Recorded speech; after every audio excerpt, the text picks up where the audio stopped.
ஒரு விரோதி இருக்கு. நினைவு தெரிஞ்ச நாள்லேருந்து ஆரம்பித்து நீங்கள் சாவுற வரைக்கும் கூடவே வருவான். எங்கே அப்படின்னு வெளியில் தேடாதீங்க, உள்ள. நீ என்ன பண்ணாலும், ஒரு வீடு கட்டுறீங்கன்னா டப்புன்னு ஒரு வாய்ஸ் கேட்கும், இந்த வீடு விளங்காது. கல்யாணம் பண்ணுறீங்களா, இந்த கல்யாணம் விளங்காது.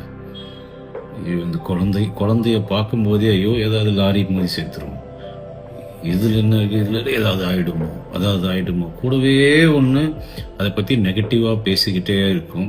நம்ம அதை என்ன பண்ணுறதுன்னு நமக்கே தெரியாது. ஏன்னா வெளியில் இருந்தாவது கழுத்தை பிடிச்ச தூக்கலாம், சட்டையை பிடிச்ச தூக்கலாம், காலரை பிடிச்ச தூக்கலாம். உள்ளேருந்து ஒரு வாய்ஸ் நம்மளுக்கு இது என்ன, இது யார், ஒரு டீட்டெயிலும் தெரியாத ஒரு விரோதியை வச்சுக்கிட்டு ஃபுல்லாக அப்படியே வாழணும். இதுக்கு என்ன பண்ணலாம் அப்படின்னு யோசிச்சிங்கன்னா, இக்னோர் அப்படின்னு சொல்ல மாட்டேன். ஏன்னா அது என்ன பண்ணாலும் கூட வரும். அந்த வாய்ஸை கடவுளுக்கு அப்படின்னு விட்டுருங்க. அந்த வாய்ஸை கடவுள் பார்த்துக்குவார். As simple as that. எது நெகட்டிவாக வந்தாலும் கடவுளே அதை நீ பார்த்துக்கோ, டப்புன்னு சொல்லி பழகுங்க. கொஞ்ச நாள் அது ஏதாவது நெகட்டிவாக பேசிக்கிட்டே வரும். கடவுள் பார்த்துப்பாருப்பா அப்படின்னு சொல்லிட்டு நீங்கள் உங்கள் வேலையை பாருங்கள்.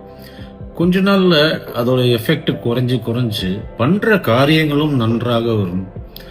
அது உங்களுக்கு ஒரு பெரிய விஷயமா தோணாது. ஒரு ஃபுல் கான்ஃபிடென்ஸ் வரும். எதுலேயுமே ட்ரை பண்ணிப்பேன்.